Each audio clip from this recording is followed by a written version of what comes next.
아멘. 마가복음 5장 말씀입니다. 마가복음 5장은 하나님의 나라가 어떤 것인지 우리 예수님께서 기적들을 통해서 보여주시는 그런 말씀입니다. 이미 이제 4장 끝부분에서부터 그런 기적 이야기가 이제 시작이 되고 있는데요. 그 앞에 34장 35절에서 41절까지는 이 바다를 잔잔하게 하셨다는 것이죠.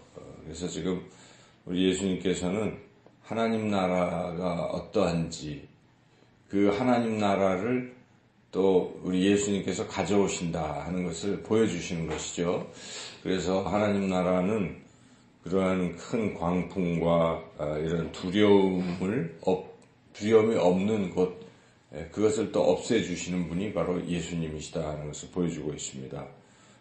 그리고 이제 두 번째 기적, 예수님께서 보여주신 두 번째 기적은 귀신을 내쫓으시는 그런 기적입니다. 그래서 하나님 나라는 귀신이 내쫓기면 하나님 나라죠.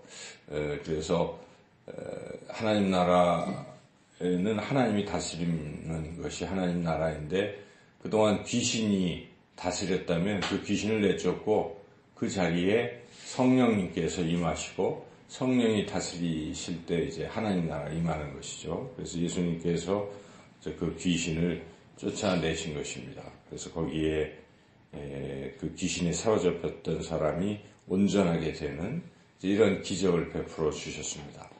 그리고 이제 세 번째 기적은 이 질병으로 고통받고 있던 의사의 손길로도 고침받을 수 없었던 12회를 혈루증으로 앓던 한 여자가 예수님의 옷자락만 만져도 이 깨끗하게 치유되는 질병을 없애주시는 그런 것, 그게 하나님 나라입니다. 질병이 없는 것, 하나님 나라를 예수님이 가져오신 것이죠. 그리고 이제 마지막 기적은 이 죽었던 딸이 12살 되는 죽었던 회당장 야이로의 죽었던 딸이 살아나는, 그래서 예수님은 죽음도 정복하시는, 죽음도 없애주시는, 하나님 나라는 죽음도 없어지는 것입니다. 이런 것을 기록하고 있습니다. 그래서 다시 한번 종합해 본다면 하나님 나라는 두려움도 없는 것이고 하나님의 나라는 사탄, 마귀, 귀신도 없는 것이고 하나님 나라에는 질병도 없는 것이고 하나님 나라에는 죽음도 없는 그런 것이 하나님 나라입니다. 바로 이 하나님 나라를 예수님이 가져오신 것이고 지금 예수님이 이것을 보여주고 있습니다. 예수님께서 공생의 사역을 시작하실 때 하나님 나라가 가까이 왔으니 때가 찼고 하나님 나라가 가까이 왔으니 회개하고 복음을 믿으라. 그 하나님 나라가 가까이 왔다라는 것이 이미 왔다라는 뜻도 내포하고 있습니다. 이미 시작이 된 것이죠. 예수님이 오심으로 하나님의 나라는 시작이 된 것입니다. 그런데 이렇게 하나님 나라를 이제 보여주시는데 앞서서는 설교를 통해서 하나님 나라가 어떤 것인지를 예수님이 이미 설교를 통해서 가르치시고 이제는 실제적으로 기적들을 통해서 보여주시는데 가장 중요한 것은 반응입니다. 반응. 이미 하나님 나라에 대한 설교 말씀을 우리 예수님이 하실 때도 첫 번째 시작하는 비유가 씨 뿌리는 비유를 통해서 이 하나님 나라를 전하는 이 복음을 잘 받고 듣고 받고 그대로 또 행할 때 30배, 60배, 100배의 결실을 맺고 하나님 나라의 백성이 될 수 있다는 것인데 이 중요한 것이 그 받아들이는 것이고 믿는 것입니다. 여기서 강조하는 것은 이 하나님 나라를 예수님이 가져오시는데 이것을 믿는 자들에게는 그 하나님 나라가 임한다 하는 것이죠. 그래서 여기에 우리 인간들이 반응해야 될 것은 결국은 믿음이라는 것이죠. 그 예수님이 하신 말씀이 하나님 나라가 가까웠으니 회개하고 복음을 믿으라 이렇게 말씀하셨지 않습니까? 그래서 믿음이 얼마나 중요한가를 이 5장을 통해서 우리가 다시 한번 깨닫죠.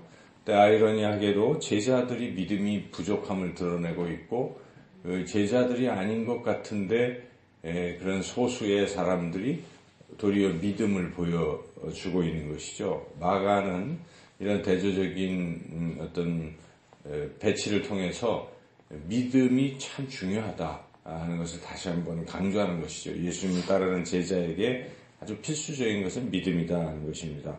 여기 제자들이 이 믿음이 참 없었죠. 풍랑이 막 일고 배에 부딪혀고 배 안에 물이 가득 차다 보니까 거의 다 이제 죽게 되었고, 예수님은 또 고물에서 이렇게 또 주무시고 계시고, 어찌할 바를 모르고 예수님을 깨우면서 왜 우리 죽게 됐는데 돌보지 않습니까? 그 두려움 속에 이렇게 있었습니다. 그때 예수님이 바람과 바다를 잔잔하게 하신 후에 제자들에게 하신 말씀이 40절 말씀인데, 4장 40절에 이에 제자들에게 이르시되 어찌하여 이렇게 무서워하느냐, 너희가 어찌 믿음이 없느냐 하시니. 그러니까 제자들이 믿음이 부족하면 두려움도 있고 기적을 경험하기가 어려운 거죠. 그래서 믿음을 가지라고 촉구하시는 것입니다. 귀신 들린 사람은 물론 자의적인 믿음을 보였다고 보기는 어렵지만은 그는 이 귀신이 나간 뒤에 믿음의 반응을 보였습니다. 예수님에 대해서. 그래서 예수님 이런 기적이 일어났을 때 거기 있던 이 사람들은 다 그냥 예수님을 이 마을에서 떠나라고 그런 기적을 보고도 떠나라고 이제 이러고 있지만, 이 기적을 경험한 이 귀신 들렸던 사람은 예수님께 떠나라는 반대로 함께 있게 해달라고 그런 이제 믿음을 표현하고 있죠. 그래서 여기에 18절에 보면 예수께서 배에 오르실 5장 18절에 배에 오르실 때에 귀신 들렸던 사람이 함께 있기를 간구하였으나, 그래서 이렇게 주님과 함께 있는 것, 이거 믿음의 표현입니다. 주님과 내가 함께 있고 함께 있기를 원하고 동행하고 하는 것이 이제 믿음의 표현이고, 그렇지만은 또 뜻밖에도 예수님께서는 그냥 따라오지는 말고 지금 이 기적을 가족들에게 알리고 이렇게 알려라 하는 이제 그런 사명을 주셨죠.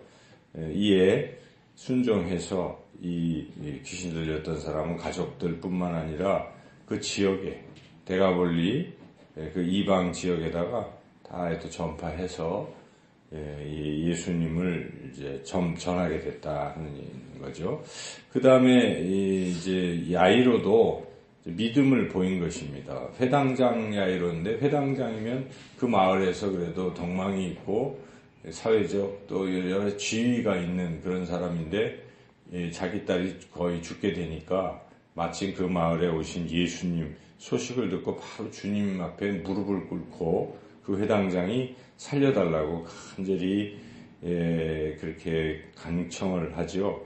그래서 주님이 살려주실 수 있습니다 하는 믿음을 보이고, 또 주님 앞에 그런 겸손한 또 간절함을 보였을 때에 주님께서 그의 딸, 근데 마침 또 중간에 그의 딸이 죽었다는 소식까지 들렸지만은, 죽었으면 끝인데도 예수님께서는 그 회당장에게 믿음을 가져라, 그러면 죽은 딸도 살 것이다 하고 믿음을 촉구하십니다. 그래서 여기에 보면 36절에 죽었다는 소식이 들렸을 때 예수님이 그 회당장에게 하시는 말씀이, 예수께서 그 하는 말을 곁에서 들으시고 회당장에게 이르시되 두려워하지 말고 믿기만 하라. 죽었다는 소식이 들렸는데도 죽은 자도 살아날 수 있다, 믿음으로 살 수 있다라고 회당장에게 믿음을 촉구하시고, 그 회당장의 그런 믿음을 가지고 주님과 함께 그 회당장 부부와 또 베드로를 비롯한 세 제자 5명이 주님과 함께 그 죽은 소녀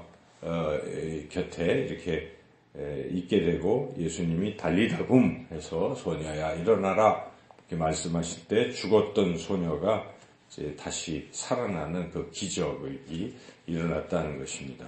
근데 이 회당장 야이로 이야기 중간에 여기 보면 12해를 혈루증으로 앓던 한 여자 이야기가 이렇게 삽입이 되어 있습니다. 물론 이것은 시간의 순서대로 이제 그렇게 될 수도 있는 것인데, 마가는 의도적으로 이 이야기를 여기에 삽입함으로써 이걸 소위 샌드위치 구조라고 하는데, 그것은 또 이 주제를 부각시키려고 하는 것입니다. 특별히 여기서는 가운데에 들어가 삽입된 것의 주제가 이제 그 양 앞뒤로 둘러싸고 있는 것에 주제를 더 부각시킨다는 것인데, 이게 결국 믿음입니다. 여기 열두의 혈루증으로 앓던 그 여인이 그 믿음으로 예수님의 옷자락에 손만 대도 나을 것이다 이렇게 생각하고 가서 만졌을 때 과연 낫게 되고, 예수님은 그 여인에 대한 믿음을 많이 칭찬해 주셨죠.